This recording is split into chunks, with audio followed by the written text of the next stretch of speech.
नमस्कार, education 360 degree में आप लोगों का हार्दिक स्वागत है। आज के इस वीडियो में हम जानेंगे न्यायपालिका के विषय में। देखें, सरकार के 3 अंग होते हैं जिनके अपने अपने कार्य हैं। सरकार का पहला अंग होता है विधायिका, जो कि कानूनों का निर्माण करने का कार्य करता है। सरकार का दूसरा अंग कार्यपालिका होता है, जो कि विधायिका के द्वारा बनाए गए कानूनों को लागू करने का कार्य करता है। और अंत में सरकार का तीसरा अंग न्यायपालिका होता है, जो कि ये जांच करने का कार्य करता है कि विधायिका के द्वारा जो कानून बनाए गए हैं और जो कानून कार्यपालिका लागू कर रही है वो कानून संविधान के अनुरूप हैं या नहीं हैं। यदि विधायिका कोई ऐसा कानून बना देती है या कानून के अंदर कोई ऐसा प्रावधान कर देती है जो कि संविधान के अनुरूप ना हो, या ऐसा कोई प्रावधान किसी कानून के अंतर्गत बना दिया गया है, कर दिया गया है, जो कि लोगों के मौलिक अधिकारों का हनन करता हो, तो ऐसी परिस्थिति में न्यायपालिका उस कानून की जांच करते हुए यदि ये पा लेती है कि विधायिका के द्वारा बनाया गया कानून संविधान के अनुरूप नहीं है, साथ ही साथ ये लोगों के मौलिक अधिकारों का हनन कर रहा है, तो ऐसी परिस्थिति में न्यायपालिका उस कानून को रद्द कर सकती है। तो न्यायपालिका सरकार का तीसरा अंग है, लेकिन चूंकि न्यायपालिका सरकार का एक बहुत ही महत्वपूर्ण अंग है, इसके विषय में आज हम जानने का प्रयास करते हैं। देखिए, सबसे पहले हम ये जानते हैं कि न्यायपालिका की स्वतंत्रता होती क्या है। आखिरकार न्यायपालिका की स्वतंत्रता हम कहते किसे हैं। तो सबसे पहले हम शुरू करते हैं। देखिए, विधायिका और कार्यपालिका ये सरकार के ऐसे 2 अंग हैं जो न्यायपालिका की स्वतंत्रता बनाए रखने के लिए ज़रूरी है कि विधायिका और कार्यपालिका न्यायपालिका के किसी भी कार्य में किसी भी प्रकार की कोई बाधा ना पहुंचाएं। और ऐसा इसलिए नहीं होना चाहिए क्योंकि यदि विधायिका और कार्यपालिका न्यायपालिका के किसी कार्य में कोई बाधा पहुंचाते हैं तो वो ठीक ढंग से न्याय का कार्य नहीं कर सकती। यदि न्यायपालिका की स्वतंत्रता को कायम रखना है, न्यायपालिका को स्वतंत्र बनाना है, तो विधायिका और कार्यपालिका उसके कार्यों में हस्तक्षेप न करे। इसके अलावा देखें, दूसरा जो एक बहुत महत्वपूर्ण बिंदु है न्यायपालिका की स्वतंत्रता को लेकर, वो यह है कि सरकार के जो अन्य अंग हैं, यानी विधायिका और कार्यपालिका, ये न्यायपालिका के निर्णयों में किसी भी प्रकार का कोई हस्तक्षेप ना करें। कहने का तात्पर्य यह है कि सरकार के ये जो 2 अंग हैं, विधायिका और कार्यपालिका, न्यायपालिका यदि किसी भी प्रकार का कोई निर्णय देने का प्रयास कर रही है, किसी निर्णय पर पहुंचने का प्रयास कर रही है किसी केस के अंदर, तो उसमें हस्तक्षेप करने का प्रयास ना करें, उस निर्णय को प्रभावित करने का प्रयास ना करें। और भारतीय न्यायपालिका के अंदर, भारतीय संविधान के अंदर यह व्यवस्था की गई है कि सरकार के अन्य अंग न्यायपालिका के निर्णयों में हस्तक्षेप नहीं करते हैं और भारत में स्वतंत्र न्यायपालिका की स्थापना हुई है। इसके अलावा देखें, न्यायपालिका की स्वतंत्रता हम उस पोजीशन में मान सकते हैं जब न्यायाधीश बिना किसी भय के, बिना किसी भेदभाव के, बिना किसी पक्षपात के अपना कार्य करते हैं। कहने का तात्पर्य यह है कि यदि कोई भी न्यायाधीश बिना किसी डर के, बिना किसी पक्षपातपूर्ण व्यवहार के अपना कार्य कर रहा है और दोनों ही पक्ष, विवाद में जो घिरे हुए दोनों पक्ष हैं, उन दोनों ही पक्षों की बातों को बराबरी से सुन रहे हैं, तो हम यह कह सकते हैं कि न्यायपालिका स्वतंत्र रूप से कार्य कर रही है। और भारतीय संविधान के अनुसार ये सारे प्रावधान किए गए हैं जिनके हिसाब से न्यायपालिका की स्वतंत्रता को कायम किया गया है। न्यायपालिका की स्वतंत्रता को कायम रखने के लिए एक बहुत इंपॉर्टेंट जो फैक्टर काम करता है वो है कि भारत में न्यायाधीशों का जो कार्यकाल है वो एकदम निश्चित है।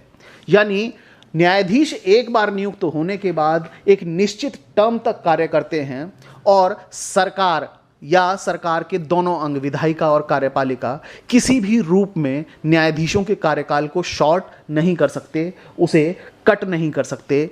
और एक बार न्यायाधीश यदि नियुक्त हो गया कोई व्यक्ति, तो वो अपनी सेवानिवृत्ति तक, यानी अपनी रिटायरमेंट तक अपने पद पर बने रह सकते हैं।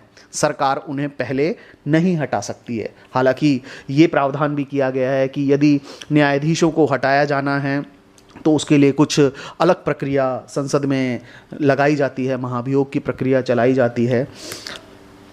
इसके अलावा देखें, न्यायपालिका की स्वतंत्रता को कायम करने के लिए भारतीय संविधान में न्यायपालिका की जो निर्भरता है, वित्तीय निर्भरता, वो विधायिका और कार्यपालिका से हटा दी गई है।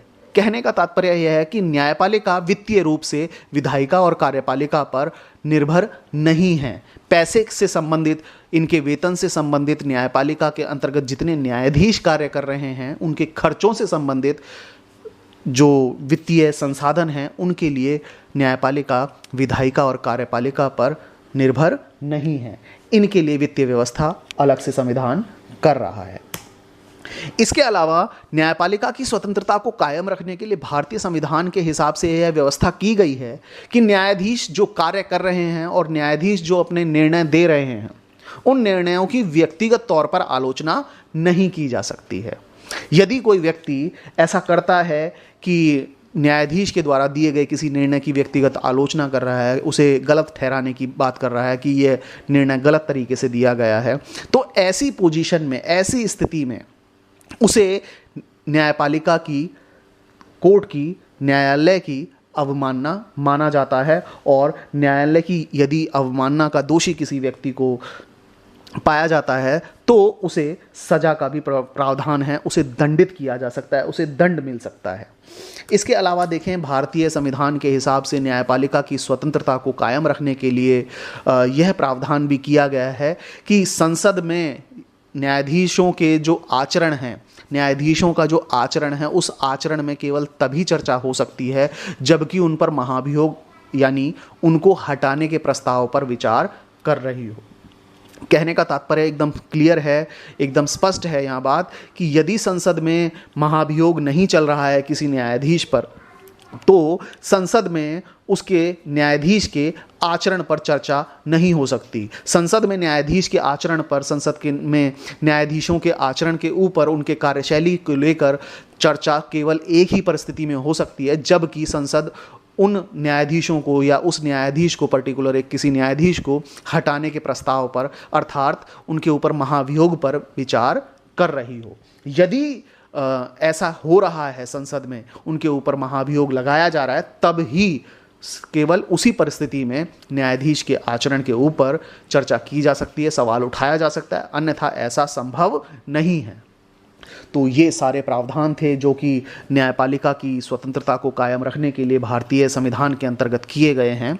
और भारतीय संविधान के हिसाब से भारतीय न्यायपालिका को पूर्ण रूप से स्वतंत्र बनाया गया है और ऐसे प्रावधान किए गए हैं कि सरकार के अन्य दो अंग, विधायिका और कार्यपालिका, कहीं भी न्यायपालिका के कार्यक्षेत्र में किसी भी प्रकार का कोई हस्तक्षेप नहीं कर सकते हैं।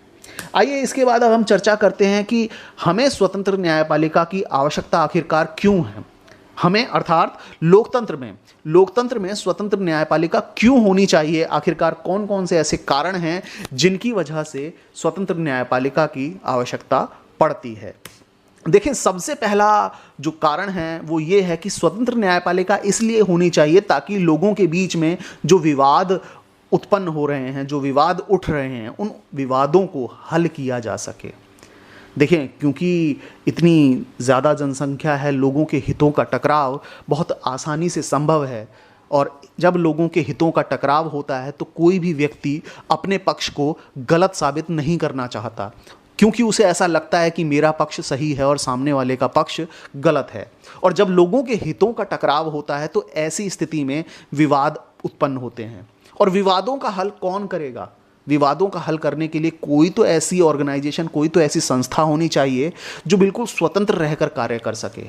और भारतीय संविधान के हिसाब से न्यायपालिका को विवादों का हल करने की जिम्मेदारी दी गई है। इसलिए स्वतंत्र न्यायपालिका की आवश्यकता है ताकि विवादों का जो हल है वो हो सके। यदि स्वतंत्र न्यायपालिका नहीं होगी, कोई न्यायपालिका ऐसी है या कोई न्यायाधीश न्यायपालिका के अंतर्गत ऐसा है जो किसी एक पक्ष को ज़्यादा तवज्जो दे रहा है, किसी एक पक्ष की बात को ज़्यादा सुन रहा है, तो ऐसे में हम ये मान सकते हैं कि शायद जस्टिस नहीं हो पाएगा।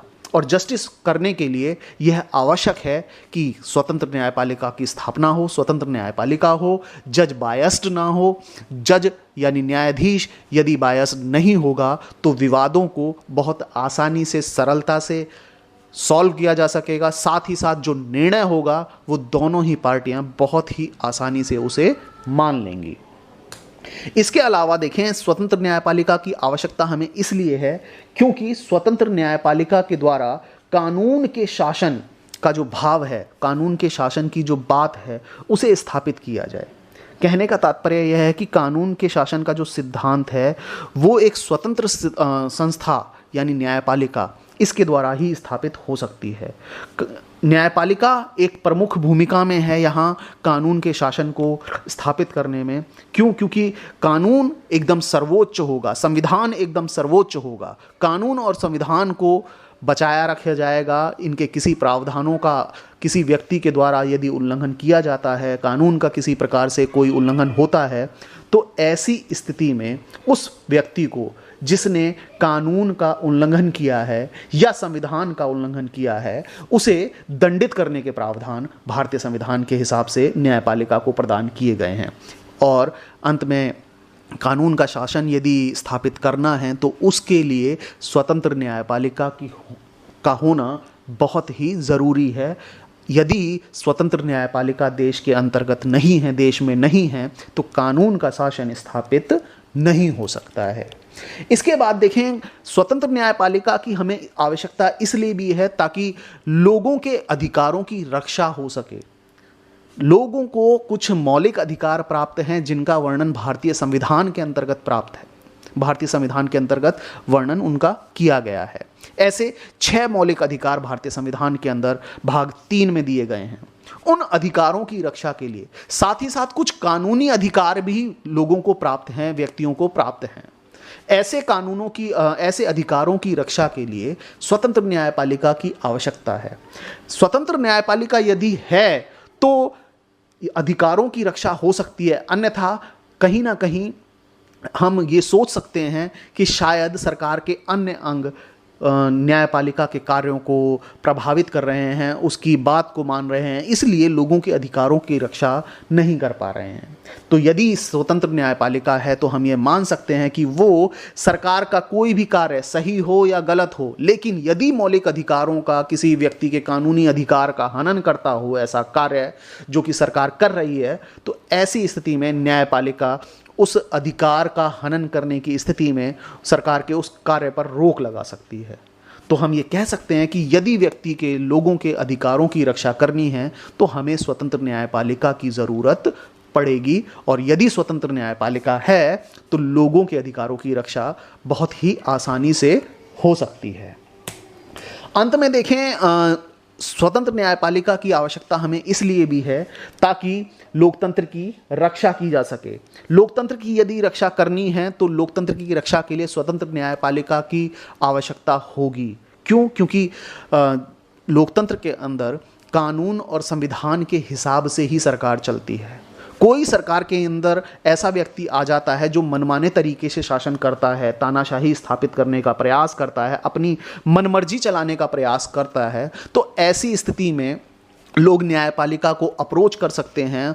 लोग न्यायपालिका जाकर यह अप्रोच कर सकते हैं कि पर्टिकुलर ये सरकार जो है ये संविधान के हिसाब से या कानून के हिसाब से जो प्रावधान किए गए हैं, जिन तरीकों का संविधान में जिक्र किया गया है, उन तरीकों के हिसाब से कार्य नहीं कर रही है। तो ऐसी पोजीशन में न्यायपालिका क्या करेगी? न्यायपालिका सरकार के उन कार्यों की जांच करेगी। यदि सरकार के कार्य संविधान के हिसाब से नहीं होंगे, कानूनों के हिसाब से नहीं होंगे, कानून के शासन के हिसाब से नहीं होंगे, तो ऐसी स्थिति में न्यायपालिका सरकार के उन कार्यों पर रोक लगा सकती है, जिसका सीधे सीधे तात्पर्य यह निकलता है कि उससे लोकतंत्र की रक्षा होगी और सरकार कहीं भी तानाशाही का रूप नहीं ले पाएगी।